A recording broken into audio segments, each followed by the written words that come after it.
Adam gaduh putra diantarana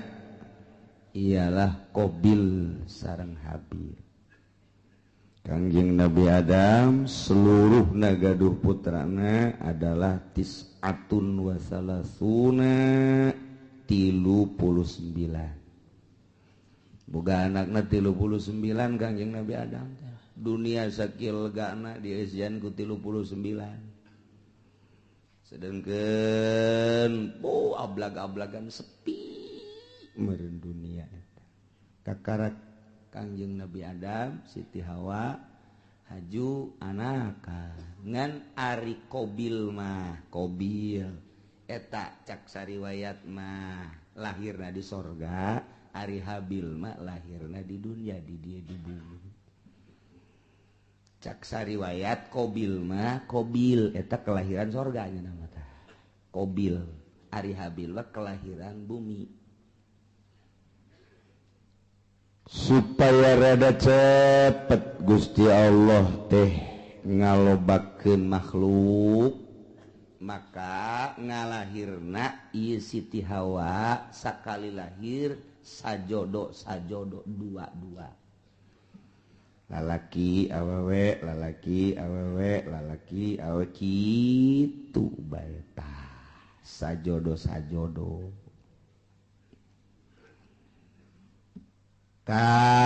Kabeneran. Qabil mah ngajodokna ieu jeung hiji awewe nu ngaran Iqlima gelis. Ai Habil sajodona jeung Labuda rada kurang gelis. Modal berbes lah gitu. Rada kurang gelis. Sedangkan instruksi ti Gusti Allah kawin teh silang. Disilang kawina lamun tadi Qabil ngadulurna ieu adalah jeung Iklimah, tah si Iklimahna kudu kawina jeung Habil. Habil anu tadi kaluarna ngajodona teh jeung Labuda, tah Labuda kawina teh jeung Qabil. Jadi disilang-silang. Anu pertama lalaki awewe, nu kadua lalaki awewe. Tah lalaki nu kadua kawin ka awewe nu pertama.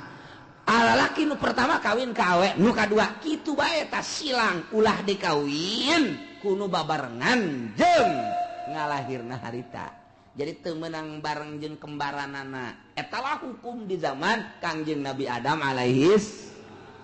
Kawin dipersilakeun geus aya instruksi kawin, cuman instruksi hukumna kudu disilang teu meunang jeung kembaranana.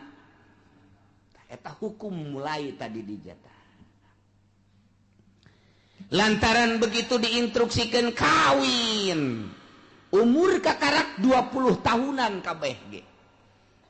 Instruksi ti Gusti Allah kawin seperti eta, sak ti Qabil kakakna ngeunah bae sia Habil dikawinkeun ka kembaran aing geulis ka mapan ayeuna si bae. Kawin ka kembaran sia ieu dideuleu atuh kulit. Ya berebes lah. Cak urang berebes emang ulu geulis gitu di berebes. Tah eta kos kitu tah. Jadi kurang naon gitu amperna kurang naik Qabil. Jol we iblis datang ka jero hatena mulai ta iblis ge pan diusir di sorga leuwih ti heula pan iblis. Wah ini cak iblis bakalan guan asup ka jero hatena bil siapa pan kelahiran sorga sarua jeung aing mulia urang atuh. Habil onam kelahiran bumi India. Urang mah lain deui mulia tuh. Nu mulia ulah sok kawin kanu jore. Penghinaan engke nu timbul. Tetep mulia mah kudu kanu geulis bae. Mun kawin kanu jore mana teuing engke jelema jeung ka kadituna anak incu. Oh, Qabil mah kawinna kanu jore. Tah eta kan isin tah Bil. Cak jurig. Ya pugu cak jalan teh atuh. Pugu embung ieu ge. Eta mah Abah ngomong, cenah hukum ti Allah eta bohong sebenarnya mah. eta bohong eta eueuh ti dituna eta mah bisa abah bae abah teh dedeheun ka Ki Habil ka adisian nu mentak dikawinkeun kudu ka kembaran sia nu geulis ai sia nu kakakna nu kelahiran di ditu kudu kawin ka adina Habil eta teh lain ti Gusti Allah kajen kukumaha ge bibisaanan bapa sia Adam ngaranna instruksi ka ditu demo apa ka ditu kamari kan demo ka Jakarta demo pugu ye ge cak Qabil teh aing tetep bae embung kajen kukumaha ge embung bae beja ka abahna bah naon Qabil ubah abah bae iya nu bener ye utar atur nikah ye aya kitu instruksi tu Gusti Allah asal teu adil kos kieu ye manya ai kula dikawinkeun ka nu kurang geulis ari Habil dikawinkeun ka nu geulis ta ieu teh akur kos kieu teh lain ti Gusti Allah kajen kukumaha ge kadengen ku Habil cek Habil teh Qabil ulah kitu aing mah andai kata aing titah kawin kanu jore aing mah daek bae namun bener-bener ieu instruksi ti Gusti Allah aing mah geus kumaha Allah bae lantaran dia moal kembali hidup di dunia engke ge urang bakal baliknya ka Allah dalah sia ngomong sangeunahna bae geus bae we ieu mah bohong ieu lain ti Allah ya kajen kumaha lain ti Allah ieu mah kajen ti abah ieu mah emang abah bangka warah ya mulai ta eta lamun sok nyerekan abah teh eta mimitina teh tidinya tah di Cikubaya duaan dan sok nyarekan abah tah iya Masya Allah mulai tidinya cak Kangjeng Nabi Adam ita amarallahu Allah marintah ayyuzawija Qabila labuda ukhtabil wa yuzawija Habil yaqlima tak eta teh instruksi ti Gusti Allah cak Kangjeng Nabi Adam anjeun Qabil kudu kawin kala budak dulur Habil kudu kawin ka dulur itu Qabil ngaran iklim instruksi Allah teh bisa cak Qabil kajen kukumaha kula mah embung kajen kukumaha tetep kula mah sakali embung sebab ieu kula mah teu percaya bahwa ieu teh hukum ti Gusti Allah teu percaya mulai kakarak ayah sakituan ge hukum Allah geus ditentang. Cek urang mah tuh kakarak tarurun ti sorga pan teh. Saeutikan keneh jelema teh atuh matak naon narurut ka Kangjeng Nabi Adam. Henteu tanggeus mulai henteu nurut. Ya Allah. Terus bae iblis teh daekeun leupas ti Qabil. Ieu mah kajian kukumaha kudu selesaikeun masalah ieu. Selesaikeun ieu mah lamun terus-terusan kieu pan izin ka kadituna ieu izin urang. Ini banyak Qabil kawin jeung nu jore aya Habil kawin jeung nu geus ta eta isin gengsi urang mah panturunan sorga moal ini moal kajen gua tetep bae teu hayang aing mah ajeun geus kieu kumaha kajen kumaha ge urang pokona pas ini bae heula tah tidinya Qabil mikir pas ini unggal poe sakumaha ucing jeung anjing asal kapangiwang kaki Qabil teh kaki Habil teh tuntutanana Qabil luar biasa lobana Qabil mah kakakna Habil adina Habil mah nurut bae aing lah kumaha bae sabodo Allah nu penting mah urang mah ibadah nuturkeun aturan Gusti Allah Subhanahu wa ta'ala lantaran terus-terusan memuncak permasalahan teh tah kuari mah diinstruksikeun kieu ayeuna mah kieu bae atuh nyieun korban lamun memang bener-bener ieu teh kitu menang ti Gusti Allah maka engke aya tandana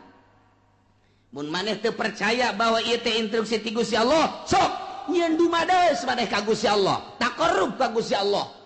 sapopoe maneh mah ieu Qabil cak Kangjeng Nabi Adam teh kunaon teu inget ka nu nyieunna ieu tuturkeun Gusti Allah ibadah ka Gusti Allah moal kebal hirup di dunia tuh deuleu Qabil tuh Habil mah nurut jasa adina kabeneran nurut kakana kurang nurut datang ke kuari tak kakak sok rada kurang nurut heran orang-orang ati ditunda eta ya Allah eta kos kitu yes nyen korban ku ari mah nyen korban naon nu dikorbankeun ku maneh Qabil ulama supaya Gusti Allah narima ka kula dikorban lantaran kula mah petani hasil tani bae ayo geura kumpulkeun maneh Habil naon kula mah lantaran pangangon embe kibas kula mah cirina naon cak Qabil ieu bahwa korban ditarima ku Gusti Allah jeung teu ditarimana engke cak Kangjeng Nabi Adam lamun ditarima bakal turun langsung ti langit seuneu set engke ngalahap anu ditarima mun anu maneh Qabil ditarima bea engke garing dihakan seuneu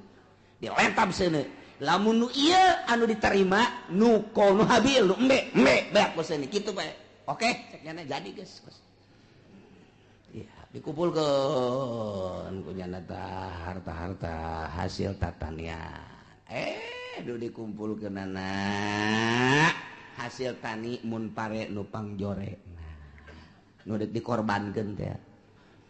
lamun gandrung anu geus pangjorena kurma nu pangjorena dihiji-hijikeun bangsa anu bakukulna eta dikorbankeun ari nu bararagusna mah ieu dipake ka hook kunyana jang ditumpuk-tumpuk harta jore ari ako Habil mah begitu dikorban teh wow neangan umbe nu puang gedena jeung nu puang bagusna dipandian kunyana ieu nu jang Gusti Allah mah ieu korban ka Gusti Allah tah nu puang gedena puang bagusna puang lintuhna jadi beda karakterna ai Qabil mah kos urang Cikupa nu pangjorena bae ai Habil mah kos urang Cilongok nu pang bagusna bae sia cek urang Cikupa tah eta kos kitu kayana teden bek teu kebal langsung turun seuneu tet neong itu turun seuneu cak Qabil pasti nu aing nu dilentab ka jeung ku komaha ge pasti nu aing mun aing nu dilentab berarti aing kawin jeung nu gelis mun aing teu dilentab berarti ieu teu beres urusan ieu turun seuneu ka dieu ka ditu aing nu dilentab embe plek seret bawa ka luhur teh aya tinggal ieu bae korban Qabil hasil tatangin hasil tani nu jarore teh teu dilentab ku seun tuh cak Kangjeng Nabi Adam nu ditarima nu mana nu ditarima nu mana tah cicing bae Qabil teh gas udah loba omong cak Qabil teh abah gua ari cenah rencana ka Mekah mah eger ka Mekah ka ditu atuh eta ka anak ka kolot kos kitu eta eger ka Mekah mah isi rek naon tuh di dieu mana naon kula mah padahal boga rencana abah ka Mekah adi dibunuh sia ku aing jadi aya abah aya keneh mah embungeun nya ge rada kagokeun kira ka Mekah ditungguan nya nungguan abah na ka Mekah dah sekian bulan berangkat Kangjeng Nabi Adam ieu adalah ka Mekah Qabil tenang geus eueuh sasaha ngan jeung Habil doang berikut dulur-dulurna jadinya lah mulai nyana dendam kesumat hasud anu luar biasa di jero hatena hayang ngabunuh Habil ieu lah cerita eta dicaritakeun ku Gusti Allah dibejakeun ka Kangjeng Nabi urang Kangjeng Nabi Muhammad sallallahu alaihi wasallam naon ieu nu matak dibejakeun tah kamari Yahudi kamari musyrikin munafik teu percaya ka Kangjeng Nabi ulah kaget Muhammad munafik teu iman ka anjeun musyrikin musuhan ka anjeun kafirin ngamusuhan ka anjeun cikene nu kamari dicaritakeun teh ngamusuhan ka anjeun horenganan baheula ge takarak ge turun ti sorga ka dunya ieu anak incu Kangjeng Nabi Adam anakna sorangan Qabil geus boleh teu percaya ka Kangjeng Nabi Adam geus teu iman ka Gusti Allah malah ngabunuh adina nu ngaran Habil dicaritakeun ka Kangjeng Nabi abeh Kangjeng Nabi ieu tenang tentrem adem sebab lamun teu nurut jelema ka Kangjeng kemudian Kangjeng Nabi na teu dihibur manusiawi kan Kangjeng Nabi sifat kemanusiaan apa aing teh diturut aing kitu mah aya dongeng-dongengna tah Kanjeng Nabi Isa ge teh diturut jah heueuh tuh Kanjeng Nabi Adam ge teh diturut jah heueuh atuh kong aing ame kitu mantap tenang Kanjeng nah ieu lah didongengkeun ku Gusti Allah melalui ayat watslu bacakeun ku anjeun ya Muhammad he Muhammad alaihim atas kaum anjeun baheula dibacakeun ku Kangjeng di Madinah terus disampai-sampaikeun ku umum ku sahabat disampaikeun ku tabiin disampaikeun ku atbat tabiin ku ari poe Minggu disampaikeun ku ari ku urang kadenge ta dongeng eta teh ta ieu ayatna bacakeun Muhammad ka kaum anjeun naon naba'ab ni Adam berita anak dua Kangjeng Nabi Adam alaihis nu ngaran Habil jeung Qabil caritakeun bil haqi kalawan sa bener-benerna il qurba qurbanan waktu Qabil jeung Habil ieu diperintah dumadeheus ka Gusti Allah nyin kadeheus nyin takrub melalui kurban ilallahi ka Gusti Allah nu dilaksanakeun ku Habil makibas Qabil mah hasil tani yakni zar'u patukubila min ahadihima ditarima na ti salah sahijina hungkul nyaeta nu ditarima nu Habil ari nu Qabil mah teu ditarima walam yutaqabbal minal akhar kasimpulanana korban Habil mah diterima cirina dilahap seuneu Qabil mah teu ditarima cirina aya bae didinya terobah-robah tidinya lah mulai Qabil bendu ka Habil nyimpen di jero hatena hasud anu luar biasa nungguan Kangjeng Nabi Adam munggah haji teu Kangjeng Nabi Adam munggah haji ngaharep Qabil ka Habil abah geus eueuh emak geus eueuh tinggal nyana bae Habil aya naon ka dieu naon cak Qabil la aqwa tulan bang aing bakal ngabunuh sia bunuh sia ku aing cak Habil qala 5 kok main bunuh-bunuh bae emang aya naon bagaimana mana kurban mana mah ditarima kurban aing henteu atuh teh urusan Gusti Allah tah mah cak Habil teh innama yataqabbalullahu minal muttaqin nu ditarima teh jelema anu sieun ka Gusti Allah mukmin muttaqin ditarima aing teh ditarima teh mah tuh urusanna kurang takwa berarti teh mah ulah ngabunuh ulah ka Gusti Allah kan teu bisa gara-gara sia aing bogoh mah boluh sia ku aing geus bebeneran ditutur-tutur bae geus diagag-agag bae geus dikieu-kieu bae leungeun cak Habil cak adenaka dengan bahasa anu lemah lembut ka la imbasatta iyadaka ma la imbasatta ilayya iyadaka li taqatulani ma ana bibasiti yadiya ilaik li aqatula bahasa lagi daheun Habil ka deuk ngabunuh bae jak urang mah ieu azan sararieun jasa ka Gusti Allah la imbasatta yakin pasti nyata lamun kakak ngagerakeun leungeun kakak manjangkeun leungeun kakak ngulurkeun leungeun kakak deuk nampiling ka kula kakak deuk nyabok ka kula kakak deuk kabunuh ka kula ma ana bibasiti yadia ilaik kuring mah moal kudu males uluran tangan kula mah moal nyabok ka kakak kula mah moal ngabunuh di eueuh saeutik terbersit di jero hate hayang ngabunuh eueuh saeutik hayang males kakak ngabunuh kula mah deuk cicing bae kakak nampilih kula mah cicing bae kakak deuk jawab kula mah cicing bae pokona mah kula mah moal ngabunuh sama sakali silakan kumaha kakak bae lantaran ini akhafullah rabbal alamin sieun jasa ka Allah eta Habil mah bahasana anu luar biasa inni uridu an tabu'a bi ismi wa ismik fatakuna min ashabin nar cak Habil teh asanyana kaula teh Ieu adalah sieun jasa ka Gusti Allah lamun sampaikeun ka kakak ngabunuh ka kula atuh meureunanan seakan sing kuring teh kula teh ieu berharap kakak teh ke bakal balik ka akhirat teh mawa dosa kula jeung dosa kakak sorangan memeh ngabunuh kula memeh ngabunuh kula ge kakak geus loba jasa dosana ditambah jeung dosa ngabunuh ka kula duanana dibawa ku kakak engke kakak di akhirat fatakuna min ashabin nar atuh engke bakal jadi ahli neraka.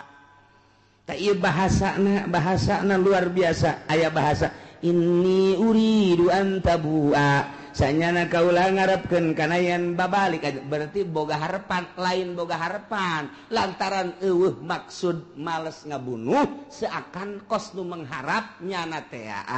dibunuh lain mengharap dibunuh urusan dibunuh mamangga kumaha kakak ngan kula henteu ngamaksud dek ngabunuh lantaran Kangjeng Nabi ge al-qatil wal maqtul finnar jelema nu ngabunuh jeung nu dibunuh sarua pada asup ka neraka lamun anu dibunuhna boga niatan hayang ngabunuh mantak Kangjeng Nabi teh al-qatil wal maqtul finnar nu ngabunuh jeung nu dibunuh asup ka neraka cak sahabat Gusti Rasul aya nu ngabunuh mah kaharti ka neraka aya nu dibunuh panu dibunuh ge nyana teh lamun imkan mah hayang ngabunuh oh jaheuh nya nyana ge ngan eleh wae gelutna lantaran eleh kabunuh jangan lagi hayang ngabunuh hayang malas kaeta dibatak al-qatil wa maqtul pindah habil mah eueuh maksud ngabunuh kulantaran eueuh maksud ngabunuh dengan bahasa anu lemas disebutna al-kalamul jami'ul mani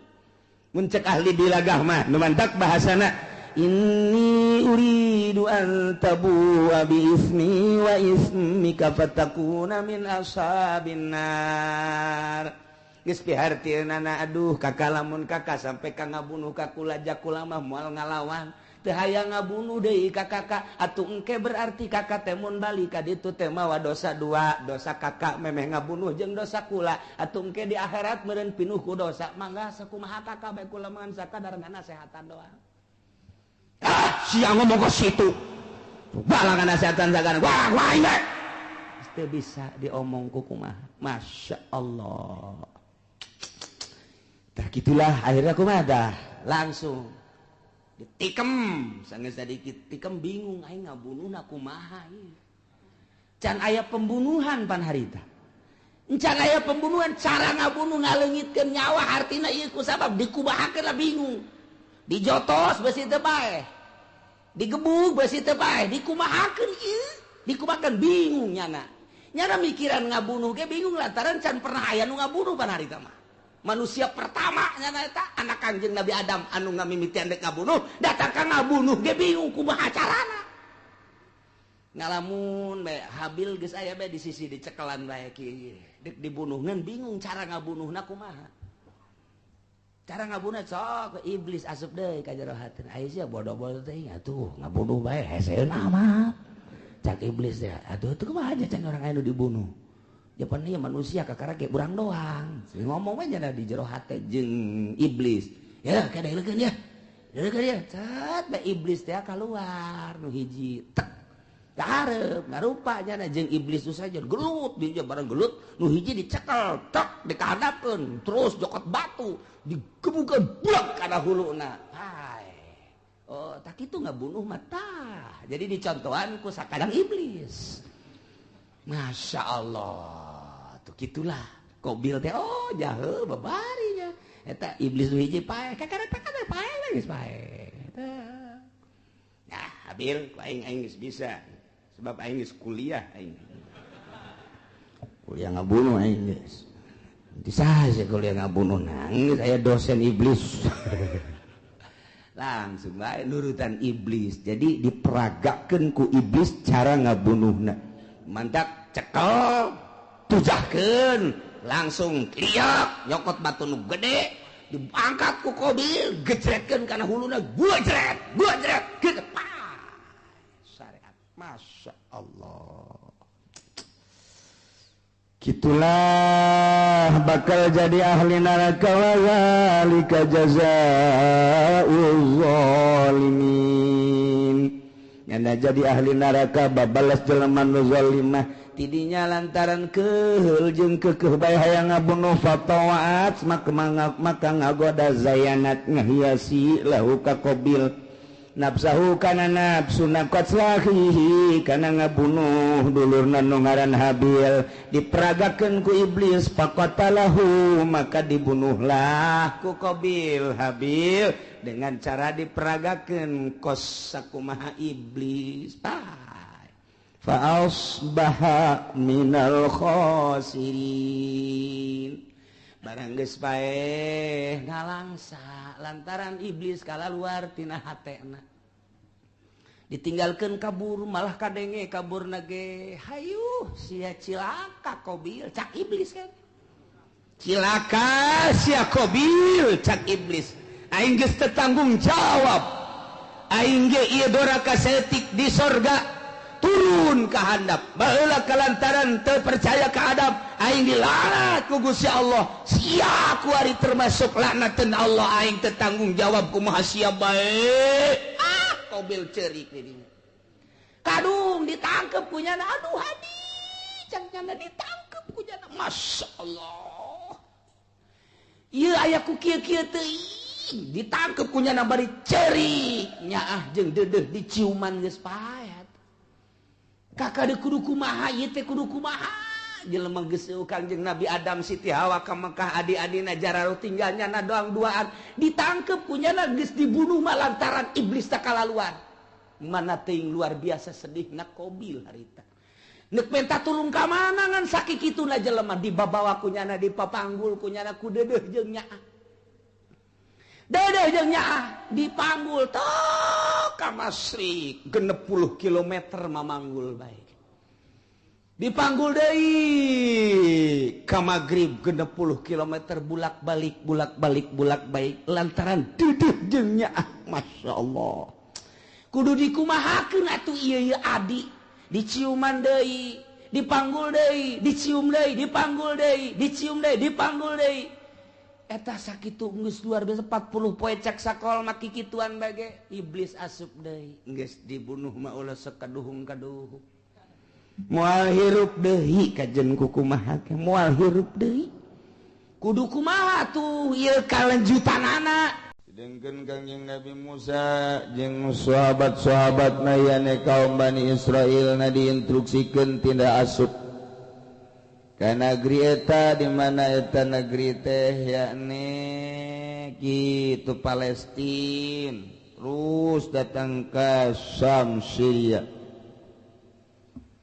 dicek heula ku kaumna 12 qabilah kaum Kangjeng Nabi Musa ngecek ternyata anu 10 memundur lantaran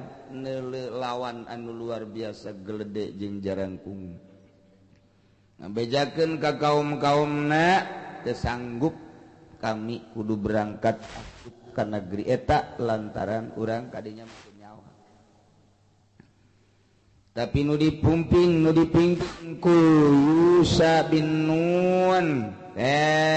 Ki Kalib nah ieu mah nyana mah teu ngabejaan ka kaumna ngan sakadar bebeja ka Kangjeng Nabi Musa alaihis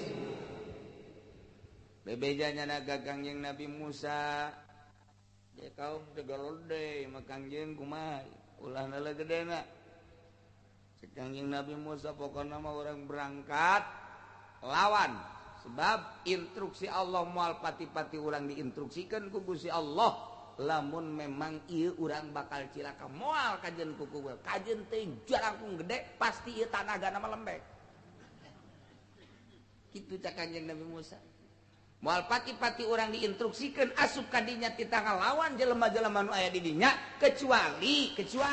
eta jelema teh moal henteu cak Gusti Allah eta teh sangkilang jangkung sangkilang gede ge naonan pasti eleh kurang bener oge cak eta Kangjeng cak Yusa mantap nyana mah geus teu ngabejaan ka kaumna tanya ku kaumna Yusa kumaha eta sanggeus dicek di ditu di Palestina jelema-jelemana kumaha menang kurang kajian kumaha kami madek nurut kumaha cak pimpinan baik tah nu 10 golongan mah mayoritasna nu lobakna luar biasa ngomongna ka masyarakatna ka kaumna ye urang datang ka ditu teh ngan ngadon disintrekan doang ge pae bayangkeun ku sia kumaraneh kabeh aing bae cicing di hadapan ceulina eta tiis jadi ceulina bae ge eta bisa pake ngiuhan luar biasa paneta ceuli bisa pake ngiuhan ku sia bayang tah pada jasa ulah nyaritakeun gede ceulina bae heula ceuli aju aing cicing pajar tangkal kayu horenganan eta amparan sakitu empukna horenganan kanyut bayangkeun coba ku sia. Ya Allah, ya Rabbi mun teh nyaho mah mun nyaho mah mun teu aya nu ngarokok haju nyeclek mah kadinya hatu aing terus bae ngeunaheun ngan nyeclek kaju kagulung. Ajar kiamat ku aing. Teh cak anu bohong eta mah tah. Ku gede-gedena teh kos kitu masyaallah. Luar biasa tah eta kaum teh harita atuh arembungeun milu. Boh, cenah lain lawanan urang atuh tambah kos kitu. Makana lain lawanan tambah tugas gitu mah sin betul orang eta teh Allah mah ndek nyieun kamonesan teh model kos kitu jelema biasa titah ngalawan jelema jangkung gede tapi ieu perintah Allah urang nu laleutik titah salat sapoe sapenting 5 waktu ai baheula nu galaladengan sawaktu doang baheula mah pan jelema teh 2 kali lipat urang ye jalangkungna teh 2 kali lipat urang lamun urang 1,5 meter nu baraheula mah 3 meter tapi salatna ngan sakali doang aya nu magrib doang aya nu isya doang aya nu subuh hungkul urang mah laleutik tapi 5 waktu pan pohara nu mantak haju loba nu qoid ge ieu teu kararuateun salat ieu tapi pan dirasakeun ku urang makin salat makin ngeunah malah tambah jeung rawatibna qobliyah jeung badiahna malah mah hayang keneh salat tambah salat duha malah hayang keneh tahajud beuh mantap keloba nu geus tarangna harideung dipantau-pantaukeun ieu teh Quran ku ngeunaheunana ieu salat dinaheun masyaallah teh eta kos kitu Gusti Allah teh nyieun kitu kamonesan seperti eta nah ieu umat Kangjeng Nabi Musa nu 10 ngomongna ka dari qalu ya Musa inna lan nadkhulaha abada wahai Musa cekaumna nu 10 golongan inna lan nadkhulaha kami kabehan moal asup ka eta ardal muqaddasa abadan datang ka iraha ge moal bae kami mah madamu fiha salila jelema-jelema nu jarangkung gede teh aya di kota eta di negeri eta kami moal dae ka ditu datang ka iraha ge moal bae ku ari mah ulah hese-hese Musa ari mana deuk maksakeun mah ka ditu cak kaomna ieu fadhab anta wa rabbuka maneh bae berangkat ka ditu duaan jeung pangeran perangan habek eta ngomong teu kira-kira Pak eta ngomong nyungkun pohara jasa Musa ai maksa-maksa teh mah tadab anta wa rabbuka faqatila inna hauna qaidun maneh bae Musa berangkat ka ditu jeung nu nita ka maneh pangeran los perang duaan ka ditu inna hauna qaidun kami mah deuk di dieu bae moal perang gideug Kangjeng Nabi Musa masyaallah ieu si kaum ku pohara-pohara Kangjeng Nabi Musa di dunia langsung prihatin hatena kurang kumaha memehna geus dibere nikmat nu sakitu luar biasana dibere nikmat kamonesan ti Gusti Allah anu luar biasa jajaba ku ari teh dibere awak anu sakitu poharana gararagahna jangkungna gedena sedang aya diinstruksikeun titah perang moal semata-mata dititah ku Gusti Allah lamun moal pimenangeun tapi geuninganan geus kapiheulaan ku perjerih geus kapiheulaan ku borangan sieun tadi dinya Kangjeng Nabi Musa prihatin komo meureun mun teu dibere nikmat ieu mah meureunna embung jasa ngahareupan perintah Allah teh urang kuari titah ngazakat sote kapan dibere nikmat ku Gusti Allah lancar usaha tu mantak naon cak Allah ku aing pan sia geus dibere nikmat dimimitina ge dibere lancar usaha sia ta kuari mah geus aya sani soban kaluarkeun eta ta eta make teu daekeun keneh bae komo meureun mun teu dibere cacakan dibere nikmat embungeun keneh bae tekos kitu teh kuari diberi nikmat maneh teh ieu teh munggah haji mangan saukur 30 juta 35 juta 40 juta hayang plus mah mungkin 70 juta tah eta teh maneh pan diberi nikmat sabaraha taun ku aing sakali bae sia munggah haji tapi teu daek keneh bae buang ka warah itu eta teh insya Yahudian wa insya Yahudian oh Nasranian payamut jelema diberi nikmat tapi teu daekeun ka Mekah keneh bae padahal geus disop awas paeh lamun teu jadi Yahudi jadi Nasrani. Eta pan ancaman ti Gusti Allah diberi nikmat heula ku Gusti Allah teh. Ya Allah. Wari urang diberi nikmat teh geus teu kahitung nikmat wa itaudu nikmatallahi la tuhsuha. Diberi sehat,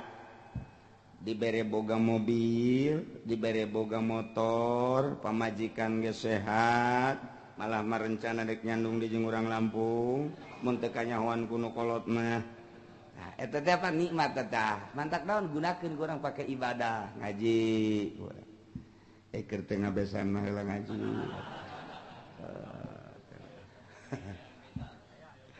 Juk gitu pakai ibadah salat. Di lembur urang, ja urang atukeun ku Gusti dibere rada alhamdulillah. Jelema fakir miskin anu rada kasulitan bantuan. Nikmat ti Gusti Allah gunakeun ku urang. Masya Allah eta Allah teh neuleukeun ka urang gerak urang teh pan dideuleukeun ku Gusti Allah lain dideuleukeun jak memang gerak urang ge nanggerakkeun Gusti Allah dibere nikmat teh lah kaum Kangjeng Nabi Musa ibrak ngomongna kos kitu Musa muncak ngomong urang mah kami mah moal ka mana moal nurut ka maneh kajeun teh dititahan kami mah teh hayang ai hayang teh mah tuh sia bae ka tujuan pangeran los kali itu perang duaan kami mah inah hauna kok idut deuk di dieu wae cak Kangjeng Musa eta ngomong lamun dicikupakeun kos kitu tah ngomong cikupak ya Allah ya Allah kepada Kangjeng Nabi Musa qala rabbi inni la amliku illa nafsi wa akhi ngadua Kangjeng Nabi Musa qala Kangjeng Nabi Musa rabbi pangeran abdi inni la amliku illa nafsi abdi masanya nabi tengah milik naon kecuali awak abdi wa illa akhi jeung keluar kecuali dulur abdi Nabi Harun wala amliku gairahu tengah milik kasalian abdi jeung Nabi Harun abdi mangan saukur abdi bae jeung dulur abdi jagening kaum abdi mah teu daekeun ngadukung kana perjuangan nu diperintahkeun ku Gusti tidinya ngotot Kangjeng Nabi Musa fa ajbarahum ala taat maksa ka kaumna yakni ka Bani Israil supaya taat dulur ieu mah lain sambarangan parentah Allah ieu moal kumaha hayu urang perang ka ditu ulah deuleu gede jeung jangkungna ulah deuleu jauhna pokona mah ieu mah instruksi ti ku pangeran kayak aya hikmahna yuk urang ka ditu tetep bae embong cak kaumna inna hauna qa'idun kami mah deuk di dieu bae los maneh Musa ka ditu jeung dulur maneh perang duaan apa ka ditu kayak aya kabarna ka dieu nah, ngalecehkeun jasa tentang kaum kos itu ngalecehkeun jasa masyaallah kos di lembur urang nongtrong dulur ngararaji hayu urang mumpung hirup keneh mumpung dibere umur urang ngararaji cak kaum-kaumna teh Allah sia bae ngaji jeung tongtrong leg habak ta tongtrong sarua jeung kitu ngan teu ngomong doang teh urang lembur teh ngomongna karari itu teh ngajebian ta eta teh kos kitu teh ulah kukumaha tenang ngadoa Kangjeng Nabi Musa sakumaha tadi maksa ka kaum kang Bani Israil supaya nuturkeun supaya taat kana perintah Allah tetep bae kaumna babagi maneh-maneh kami maneh-maneh kami cek kaumna Musa kami lain teh nurut kapan kamari mah kami ge nurut ngan ai kieu-kieu teuing mah tita merangan jelema nu jangkung gede ke heula atuh Musa los anjeun bae ka ditu Kangjeng Nabi Musa eleh deet ngadoa ka Gusti Allah fafruq bainana wa bainal qaumil fasikin Gusti jageus dipaksa ku abdi geus diajakan maksimal ku abdi ku cara kumaha bae geus didongkrak ku abdi ku dalil-dalil ku cara-cara abdi tetep bae teu daekeun abdi mah mah menta kieu bae Gusti la fafruq bainana wa bainal qaumil fasikin Gusti misahkeun bae Gusti pisahkeun bainana antara kaula wa bainal qaumil fasikin jeung antara kaum-kaum nu fasik coba hayang nyaho tah nu parasek teh kumaha ieu Kangjeng Nabi Musa ngadoakeun kepan diancam ku Gusti Allah pan maneh mah tugasna ngajak tapi pan ieu haju ngadoakeun kituan Musa ngan diijabah mah diijabah geus teu kuat-kuat teuing mah ngan eta aduh make jeung hayang fafruq bainana wa bainal qaumil fasikin gas ayeuna mah pisahkeun bae Gusti abdi jeung kaum abdi fasikin geus ka ditu pan Kangjeng Nabi urang mah teu pernah ngomong geus kitu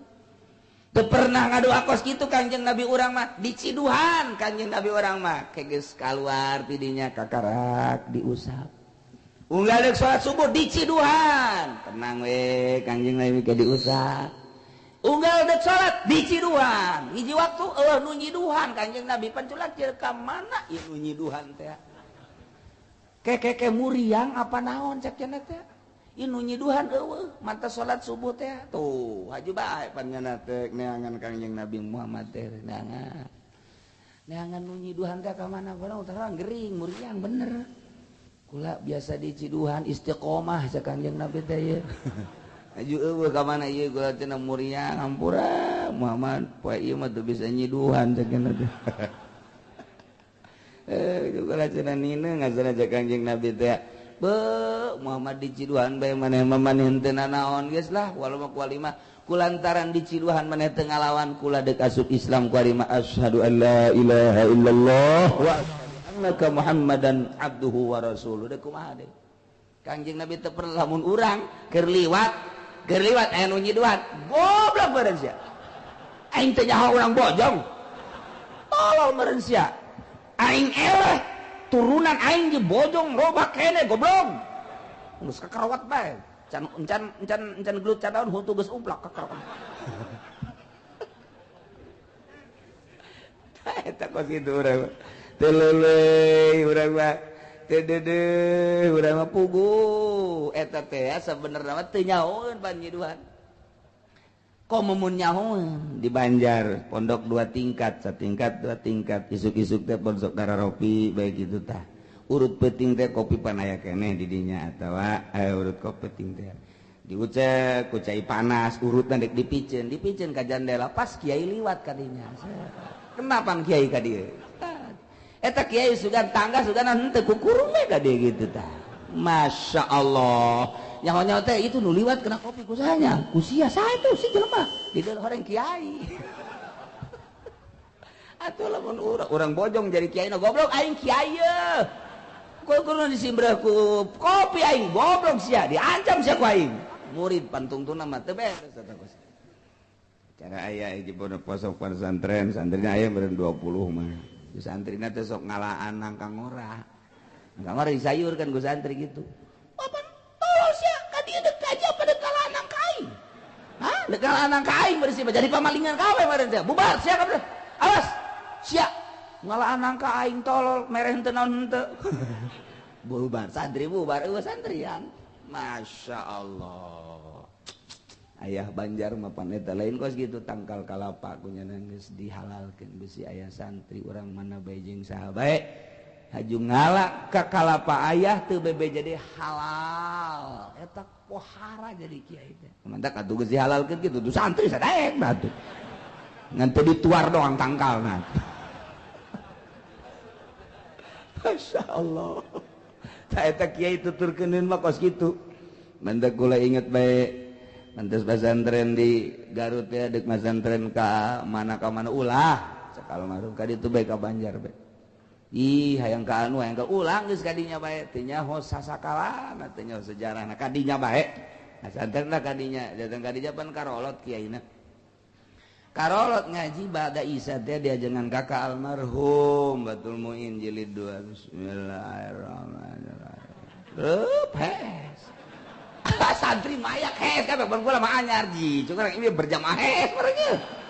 aya ta nu saurang teh nu saurang atuh geus kitu ngaranna ge santri harare SKB ieu atuh mangsi di ka dieu-dieun tah dikaleungeun-leungeunkeun coelan masih kula nanaon atuh budak mangsi dikaleungeun-leungeunkeun bener baik geus bangsa saparapat jam udang cek kiai teh udang pannya na kadari karena banget kabeh atuh hari deung kabeh geus ara rondo aja tetep udang oh maksudna berarti eta nek nyalakeun saja bayu nek jalakeun saja mun hideung jakunyana keneh mun kitu mah ku urang jeung ku jakunyana eta kos kitu teh kiaina kolot bebeja menang 2 bulan teh bah lari pindah beja kiaina geus kolot tilok nyurah kiaina kadang didinya bae didinya bae ulah pindah ulah aya yang boga surahan ulah geus didinya bae kata kolot teh geus nyawa daripada boga surah macem-macem tapi turunan kiaina nanaonan ieu mah turunan wali ka ditu tak masyaallah. Ayah Banjar teh putra Mama Ilyas teh anu pernah kieu keur jamiahan teng oh ruh Mama Sobari naik ka luhur maot Mama Sobari kita kadeuleuan roh kadeuleuan ku nya mah pan urang mah atuh boro-boro roh orek gitu kadeuleuan roh kadeuleuan oh roh naik ka langit maot Mama Sobari ya Allah ya Rabbi roh kadeuleuan eta ku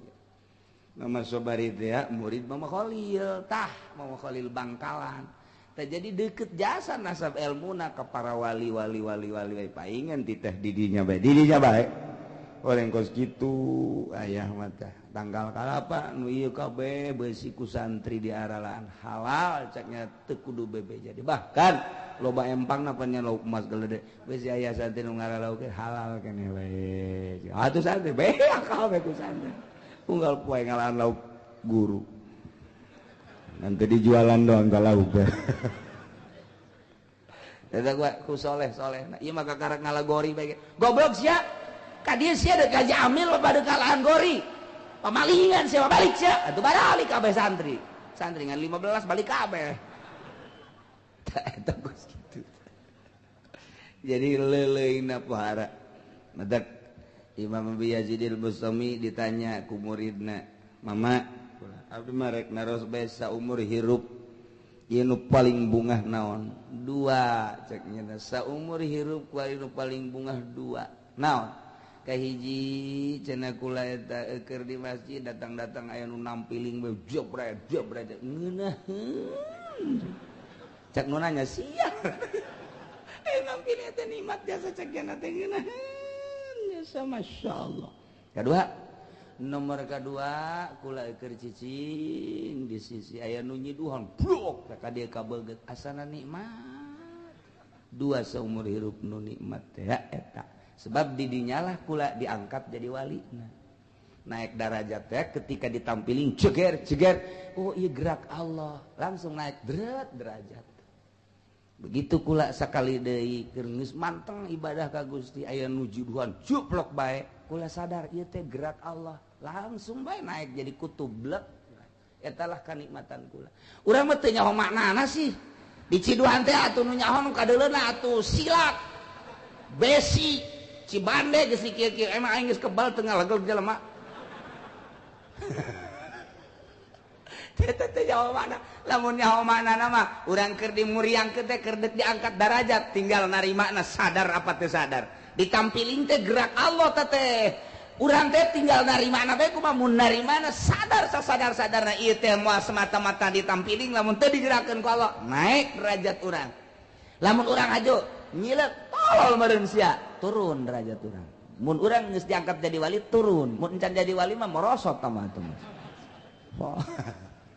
mantap ya jadi kiai teh nu hesena teh lain maca kitab lain maca kitab mah gampang nu hesena teh tak ketika masyarakat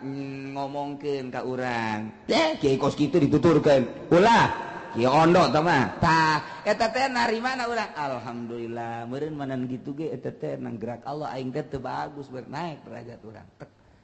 tek naik ulah aja awas yang ngomong deui teluh siapa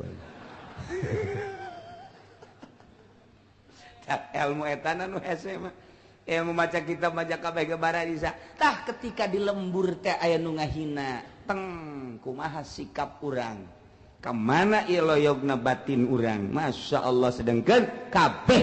jelema dek negakeun agama Allah moal tangkap teu dicoba ku Gusti Allah. SD bae ge dicoba dek naik kelas atau komo ieu pisolihinin piwalieun.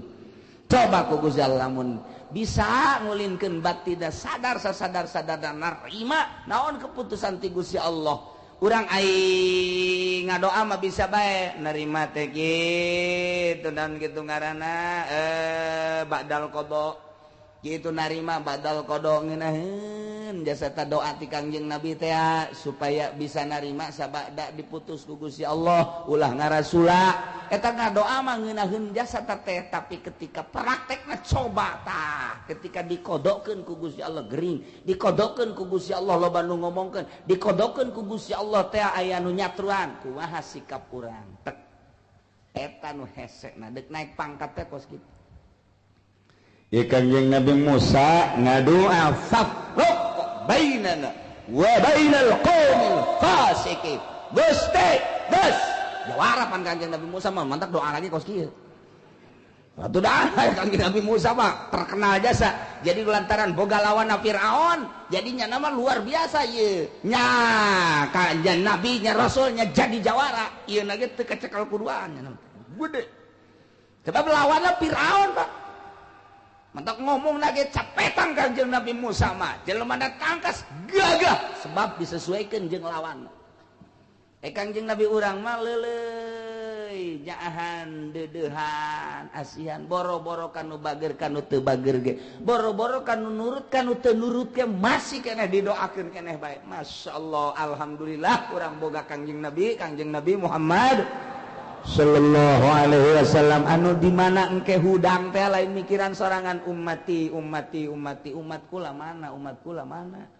hudang ti kuburan teh nya mah henteu mikiran sorangan nabi-nabi nu sajen mah kumaha aing nya mah hudang lain ummati mana umat kula nu pangeulana ditanyakeun ku nyana ayeuna Jibril cekeun mana Jibril malaikat Jibril aya datang ka dinya aya naon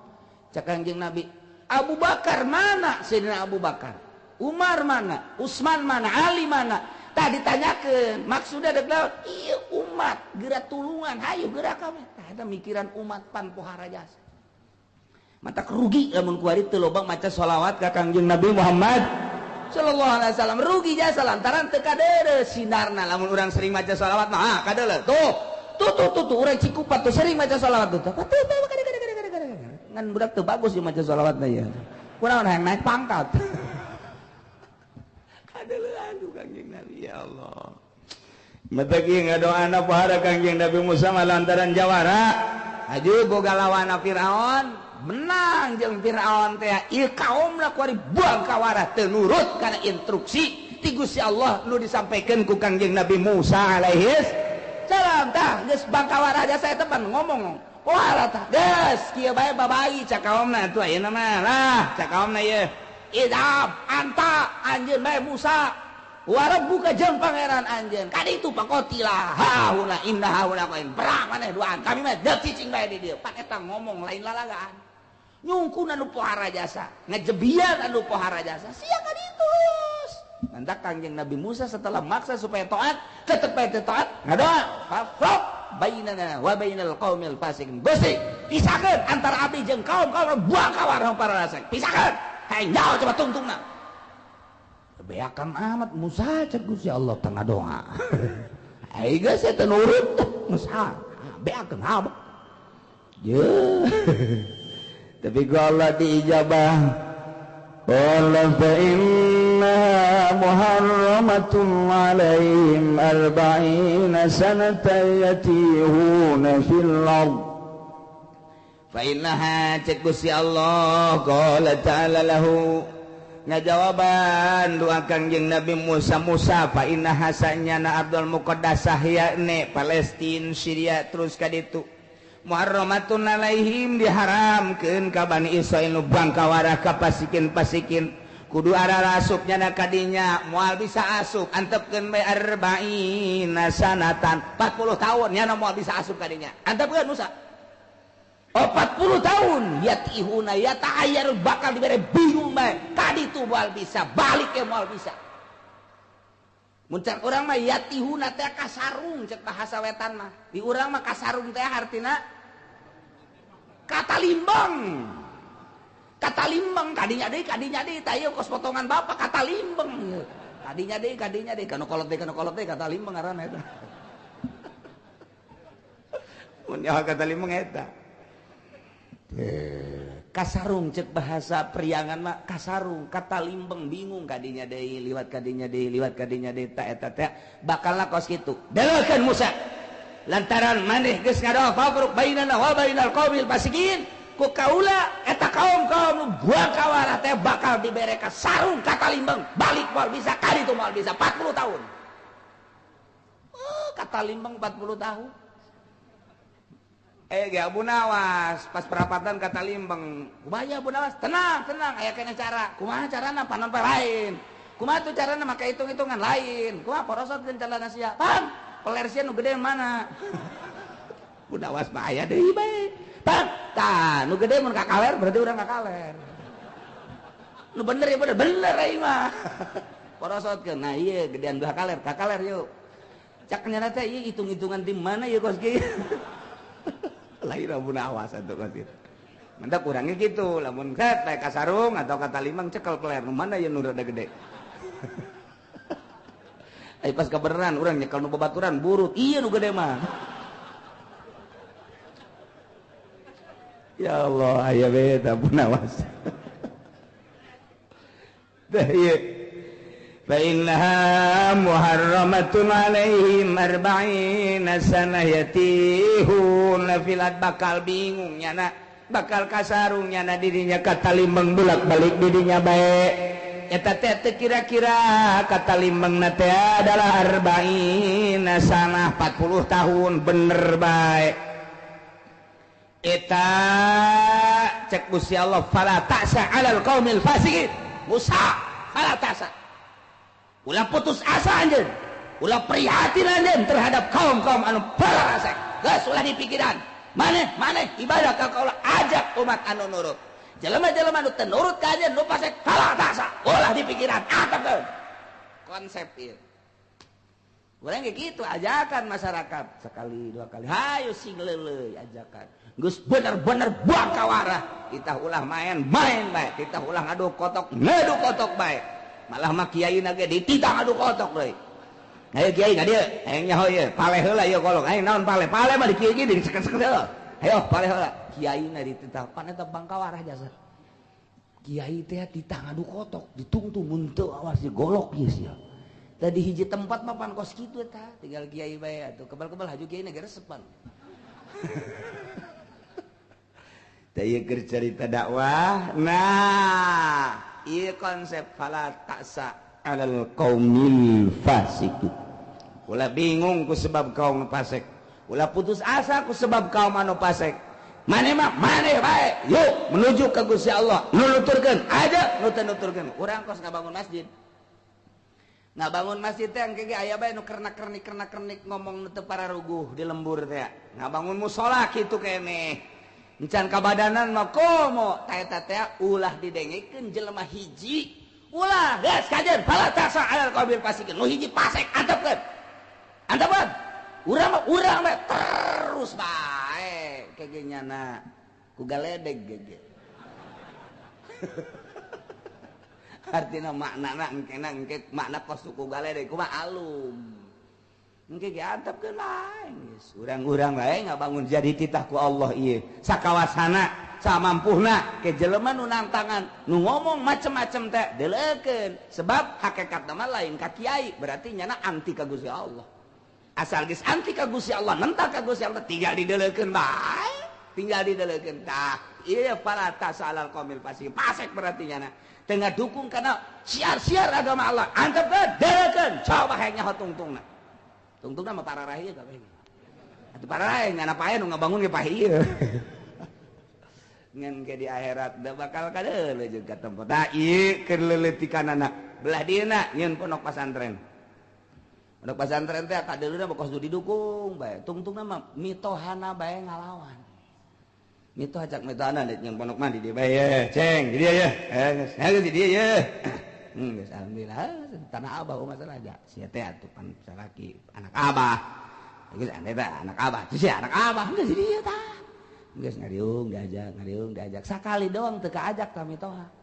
Diusir begitu keinginan tuh ya. Tolol tuh budak. Didinya giliran kuari bae aing teu diajak padahal ngariung teu diajak sakali mitohana eta. Masya Allah ngajang hilek ngajang hilek bae ieu kunaon abah orangan teu diajak ngariung pada teh aya tadi lembur tah mitoha teu diajak ngariung bae ngajang hilek tah eta kos kitu Masya Allah dibere berkat ya dipikeun berkat berikutna teh aya abah teu diajak dibere berkat da bae dibalakeun ka imahna buang berkat jang mau sia tah loh jang sia eta ngajang hilekna luar biasa diusir tung sia rek ke pasantren mah lo bari kitu tah eta teh mitoha bae kos kitu Masya Allah aya nu jeung kolot sorangan dibiayaan dipasantrenkeun ku kolotna dipale-pale ku kolotna dikawinkeun ku kolotna dipernahkeun nyeun pondok ku kolotna kuari geus aya nu ngaji kitu boga santri aya lah 10 20 mah eta kolotna gajang hilek beter sepen ke anak parkir ieu mah santri digeunang saha nah eta teh ka kawasan Allah mah kos kitu kolot geus ieu bener menyeun pasantren mah geus kitu teu ngahormat saeutik doang tah eta kos kitu tah ieu pagawean syiar agama Allah teh kos kitu hese jasa ka endek maju teh tah konsep fala ta'sa 'alal qaumil fasiqin jelas ulah ditolerir jelema-jelema fasik mantap urang bae coba ge make konsep ieu insyaallah nurutan konsep Kangjeng Nabi Musa alaihi langsung ti Gusti Allah Subhanahu wa taala gas kalimat tenang Musa fala ta'sa 'alal qaumil fasiqin bener bae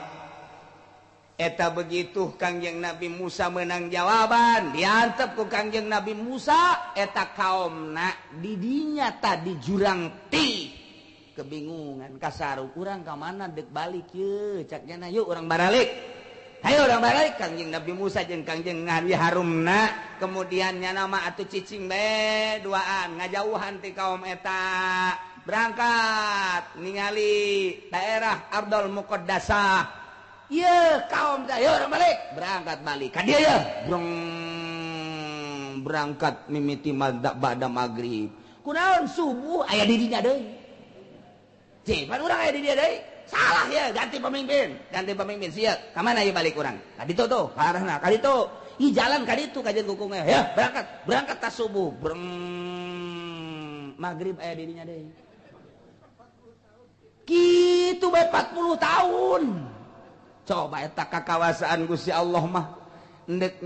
nyarungkeun jelema endek ngabingungkeun jelema endek ngitu ngabalingerkeun jelema eta teh kapan daerah anu biasa sabenerna mah yeuh ka dieu balik mah cek saurang teh berangkat ayo tuturkeun sedengkeun jelemana 600.000 sitamiah ti alpin berangkat ayo berangkat kabeh 600.000 jalan bener mah bener cenah ieu ka dieu ieu kunaon tuh berangkat isuk-isuk maghrib aya di dinya deui ieu urang balik deui ka dieu sia si gara-garana di ditu teh atuh mah bengkol ka katuhu urang kakeca ieu ayo balik deui ieu bener mah ayo berangkat geus sia tuh jadi pamimpin balik asal berangkat isuk-isuk maghrib kan ka dieu deui ieu urang pekupekan di dieu bae wah ya eta 40 tahun eta kikituan 40 tahun Masya Allah nayalah yatihuna fil ardi bingung nya didinya 40 tahun terus-terusan di mana berangkat isuk-isuk sore aya didinya di berangkat sore isuk-isuk aya didinya hatan qorodo marah-marah teu kararuat atuh paeh mulai ti sataun geus aya nu paeh 1 2 3 4 datang ka 20 tahun pararaeh teu kuat tapi tetep nyana berusaha deu kaluar ti dinya unggal paeh berangkat bae balik maksudna ke kadinya deui ke paeh aya ke berangkat ti ka dieu meureun balik bae ka dieu breng ke ka ditu sore mah aya di dinya deui nu paeh deui 600.000 teh ya hatan qorodu kulhum para raeh kabehan illa man lam yablugil isyrid kecuali jelema nu can nepi kana umur 20 tahun. Tanu umur 20 tahun mah ke bawah ta eta mah disalametkeun ku Gusti Allah henteu maot. Nu maot mah ti 20 tahun ka luhur. Yang pantes ya aki-aki mah paeh ge atuh. 20 tahun ke handap ku Gusti Allah can dimaotan. Jumlahna 600.000 genep 100.000. Entak wa mata Harun wa Musa fitih Kangjeng Nabi Musa sareng Kangjeng Nabi Harun maot didinya di jurang tih. Kangjeng Nabi Musa maot didinya, Kangjeng Nabi Harun ge maot didinya, maka jurang tih teh rahmatan lahuma jadi rahmat ka Kangjeng Nabi Musa jeung Kangjeng Nabi Harun, wa azaban liulaika jadi siksa pikeun kaum-kaum nu pararase kabeh mah. Didinya blek pararae kabeh 40 tahun bulak-balik jadi siksa ku Gusti Allah. Masya Allah mantep Kangjeng Nabi Musa mangadoa ka Gusti doana ayudniyahum minal ardil muqaddasah ramyatan bihajarit. Gusti abdi mah mun maot nyuhunkeun bae sabalangan bae ta kadinya tah ka Palestina. Sabalangan teh memehna lah deket berarti mentak diijabah ku Gusti Allah. Jadinya langsung Kangjeng Nabi Musa dipanggil. Dongeng dipanggil nandusa kumaha didongengkeun teh jol Kangjeng Nabi ekang malaikat Jibril alaihi salam. Assalamualaikum. Waalaikumsalam. Mananta anak Jibril. Naon Jibril gade. Hebat jasa Kangjeng Nabi mah ka Jibril teh tenang we. Iya instruksi ti Gusti Allah moal kebal deui cenah mah. Oh masalah. Naot penting di dia deket ka ditu nya. Ardul Muqaddasah geus pamitan bae pileuleyan ke paprok we ke geus bae Kangjeng Nabi Musa didinya bae saminggu kemudian datang malakal maut diutus ku Gusti Allah. Waalaikumsalam. Ananda ana Israil malakal maut nan gede tugas kula nyebutnya embung jagain ya Allah malah ngomong wakapae gitu. Cakang malakal maut kiamat sih cari serius ya mah kula mah tugas embong jagan itu mau bakal apa gitu sanggeuk aing teh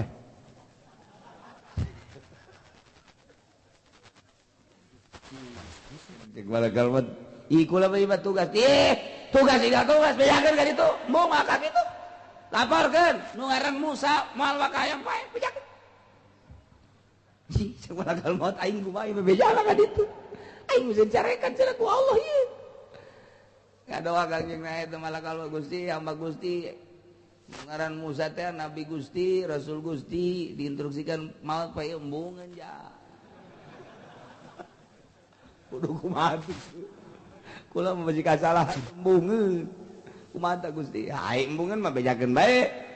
Ya, dibere umur panjang gitu. Tendeunkeun dampal leungeunna ka sapi. Tah eta bulu sapi anu karungkup ku dampal leungeun jana eta adalah umur panjang Musa bejakeun sakitu bere umurna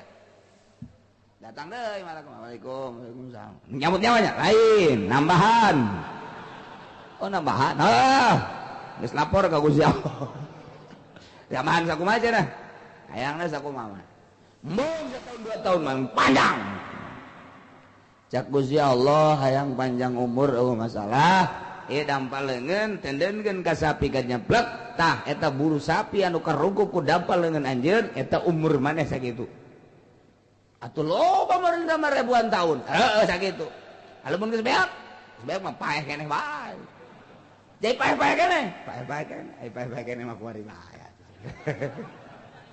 ke paeh kuari paeh asal menang ridho Allah geus ridhoeun kan ridhoeun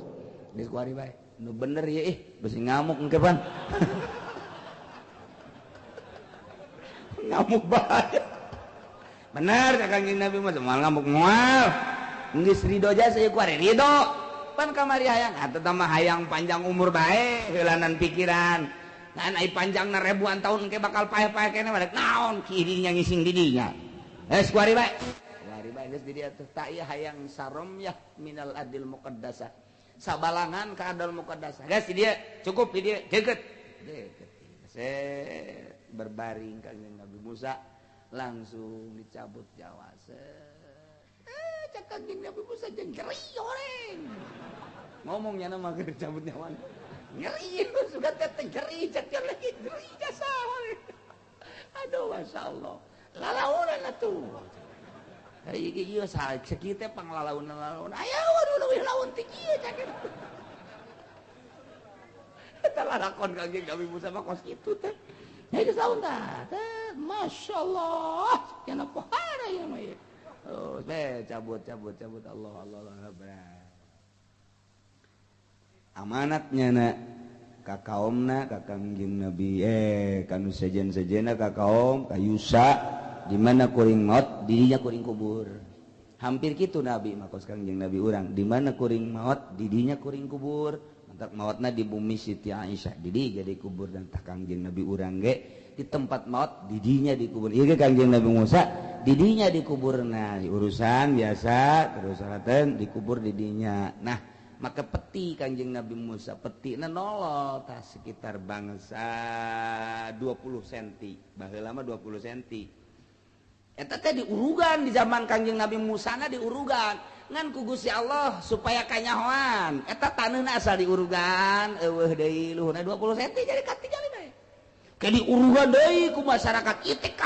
kuburan kanjeng Nabi Musa di zarahan biasa ke kebal saminggu 2 minggu eueuh deui tana tetep petina kadeuleuan bae teu bisa teh kadeuleuan sebab ieu mah jawara jadi supaya nyata kadeuleuh tapi didongkel mah didongkel dek dikajerokeun teu bisa ini tutupan taneuhna nyingrai deh coba urang gali ku ari mah dikandapkeun teu kadongkel doser potong bae datang ke kuari nyana mata ieu jalan set menuju Palestina ti disebutna ta eta didinya aya kuburanna sisi jalan jadi urang lamun darah di mobil bae kadeuleuan kuburan kanjeng Nabi Musa teh sisi jalan eta nolol kuari sekitar sakieu ta petina eta teh geus digali dikandapkeun teu bisa ditutupan kuari nyingrai deui jadi kuari kadeuleuh bae ke lamun urang lamun kuari kukala kali itu ilu ge kitu darah ka kanjeng Nabi Musa kuburan sisi jalan jadi orang di mobil baik katingali nah set cara pasti belah katu katingali tak eta kuburan kanjeng Nabi Musa gitulah makom kanjeng Nabi Musa sampai ke ayeuna ge eta ditutupan nyingrai deui digali kana teu bisa doser dek dipindahkeun dek dikondisikeun kuburan kanjeng Nabi Musa ulah di sisi jalan tetep bae teu bisa didinya bae datang ka kuari itulah kuburan kanjeng Nabi Musa alaihi salam beres jelema nu 40 tahun didinya bulat balik kadinya bae pae kemudian kanjeng Nabi Musa na maut termasuk kanjeng Nabi Harun mah belah kitu ti kanjeng Nabi Musa sekitar 10 meter kadinya ta eta teh biasa kanjeng Nabi Harun mah kahandap biasa henteu nyingrai teh naon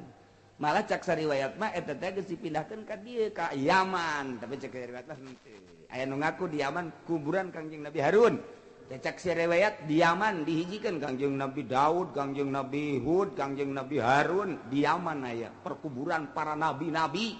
eta adalah di Yaman mentak orang Amerika sieun ka Yaman mah sebab pernah dideteksi ku Amerika di Yaman teh loba di jero taneuh nu keur zalalikir la ilaha illallah la ilaha illallah ieu di jero taneuh bae kegilaan bae cak urang Amerika nanaonan eta la ilaha illallah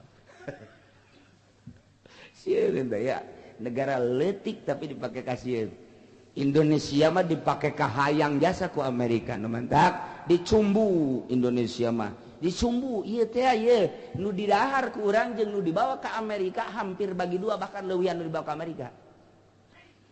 ieu teh nu didahar ku bangsa Indonesia jeung nu dibawaan ka Amerika teh lobaan nu dibawaan ka ditu nyeri hate urang lamun nyaho mah pan bisa kitu atuh nu di luhurna babagi tah asal aman bae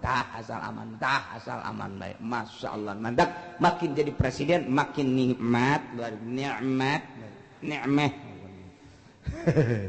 Eta kos kitu ti sisi gigirna lah gaji presiden mah sabaraha duit tapi ti sisi gigirna luar biasa. Kitulah keayaan Indonesia dipake ka bongbro jeung dipake ka bita ku subur-suburna Indonesia. Urang lamun hayang nyaho ka jeroan Indonesia mun urang tek jadi menteri nyaho bakal. Oh horeng kieu Indonesia. Ya ai jadi gubernur ge nyaho ngan can berdaya ai lain di lokasi nama tapi lamun di lokasi na sarua gubernur oge tapi yaman dipake kasieun lantaran di dijalah perkuburan para nabi para wali-wali Allah subhanahu wa ta'ala tapi di Indonesia ge teh tetep dipake kasieun sieun di Indonesia ge teh dipake kasieun teh Islam ortodok Islam salaf mendak kuari dimodernkeun supaya rapuh lain sistem modern anu salah sistem modern mah luar biasa hebatna pendidikan jadi maju cuman asal geus kos kitu bae rapuh dibeli ku duit asal nu dikaharepkeunana dunya geus bae handap. Kabelah dieuna terus serangan anu luar biasa kaharepna mah wallahu a'lam kumaha meureun ke agama di Indonesia kuari keur meujeuna diacak-acak asa kieu asa kitu teu meunang salah nanya kuari ge. Nah ieu kaharepna mah wallahu a'lam bakal kumaha meureun. Tah tidinya wa nubi Yusa badal arba'in sabada 40 tahun diangkat jadi nabi Kangjeng Nabi Yusa alaihi salam. Angkat jadi nabi perintahkeun ku Gusti Allah supaya merangan kaum Jabarin anu jarangkung gede teh. Nah ieu lalakonna Kangjeng Nabi Yusa berangkat jeung kaumna nu dua kabilah teh Yusa bin Nun jeung Kalib ya berangkat bebarengan jeung Bani Israel anu patuh tadi merangan kaum Jabarin tidinya taktik perang anu luar biasa ternyata begitu di perangan teh bener tanagaan sakitu jangkung gede da ge eleh eta ku Kangjeng Nabi Yusa jeung kaumna poe eta poe Jumat hari teh lantaran serangan dahsyat luar biasa perang ka magriban lamun ieu eureun bahaya can tuntas perang eta mata poe ku Gusti Allah mata poe disetop heula ka malaikat stop eureun heula sajam ulah kasurup eta malaikat nu nyekelan mata poe geus kieu berat sajam tak Gusti Allah kena tuntas heula perang tuntas sajam cep beres eleh kaum Jabarin kakara geus berangkatkeun diberangkatkeun deui. Jadi sejarahna seumur dunia ieu teu pernah panon poe di stop ku Gusti Allah kecuali ke waktu peperangan Nabi Yusa ngalawan kaum Jabarin lantaran kandas waktu kurang sajam eta panon poe di stop sajam. Masya Allah asal lalagaan nyetop panon poe kira-kira eta saja mau kipat lahu syamsu sa'atan hatta faraga min kita lihat sehingga selesai perang ngalawan kaum Jabarin. Masya Allah mandak ngeriwayatkan Imam Ahmad dina musnada kana hadis inna syamsa lam tuhbas ala basharin aya hadis tu diriwayatkan ku Imam Ahmad bahasana kieu inna syamsa lam tuhbas ala basharin sanjana manusia teu pernah disengker teu pernah ditahan terhadap manusia mana bae illa liusa kecuali pernah ditahan sajam pikeun Kangjeng Nabi Musa layali asara ila Baitul Muqaddas dina peutingan berangkat menuju Baitul Muqaddas. Ya Allah ya Rabbi tinggal urang nyaritakeun watslu alaihim naba abnai Adam urang dongeng putra Kangjeng Nabi Adam alaihis dalam nungaran Habil nungaran Qabil kumaha engke dongengna minggu hareup insyaallah wallahu a'lam.